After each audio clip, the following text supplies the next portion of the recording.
বিশ্বনাথৰ নীলপুৰ চাহ বাগিচাত অনুষ্ঠিত 7দিনীয়া কাৰ্যসূচীৰে শ্ৰীমদ ভাগৱত পাঠ ও পৰ্যালোচনা সভা।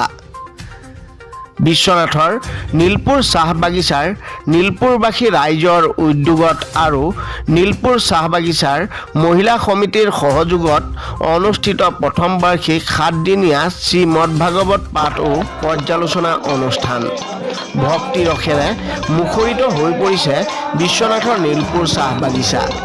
7দিনীয়া বৰ্ণাঢ্য কাৰ্যসূচী অনুসৰি নীলপুৰ চাহ বাগিচাৰ LP স্কুল খেলপথাৰত যোৱা 11 তাৰিখৰ পৰা 7দিনীয়া এই ধৰ্মীয় অনুষ্ঠানত সুদূৰ বৃন্দাবনৰ পৰা আমন্ত্ৰণ কৰি অনা হৈছে বক্তা শ্ৰী শ্ৰী বশিষ্ঠ, লগতে কৰিমগঞ্জৰ কাঠিয়া বাবাৰ লগতে গুণী পণ্ডিতৰ দ্বাৰা পৰ্যালোচনা কৰোৱা হয়।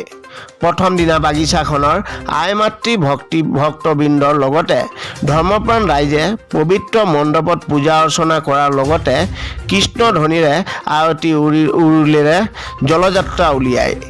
এই জলযাত্ৰা চাহ বাগিচাৰ পৰা গুপ্তকাশী বিশ্বনাথ ঘাটত গৈ ব্ৰহ্মপুত্ৰ নদীত গংগা আৰাধনা কৰি কলহত গংগা জল লৈ জলযাত্ৰা কৰি পুনৰ পবিত্ৰ মণ্ডপত প্ৰৱেশ কৰি বিভিন্ন কাৰ্যসূচী আৰম্ভ কৰা হয়।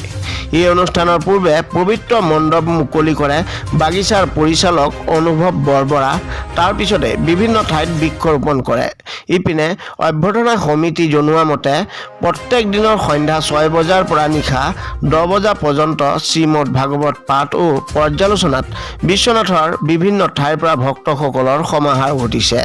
এই অনুষ্ঠানত দ্বিতীয়টো দিনত শোণিতপুৰ লোকসভা সমষ্টিৰ বিজেপিৰ মনোনীত প্ৰাৰ্থী তথা বিহালীৰ বিধায়ক ৰঞ্জিত দত্তৰ লগতে বিশ্বনাথ বিধানসভা সমষ্টিৰ বিধায়ক প্ৰমোদ বৰঠাকুৰ উপস্থিত হৈ অনুষ্ঠানৰ লগত সংগতি ৰাখি বাগিচাৰ চিকিৎসালয়ত বৃক্ষৰোপণ কৰি পবিত্ৰ অনুষ্ঠানত সেৱা কৰি বিশ্ব শান্তি তথা সমাজৰ অপায় অমংগল নাশ হোৱাৰ বাবে ভগৱন্তৰ ওচৰত প্ৰাৰ্থনা জনোৱাৰ লগতে সকলোৰে মংগল কামনা কৰে।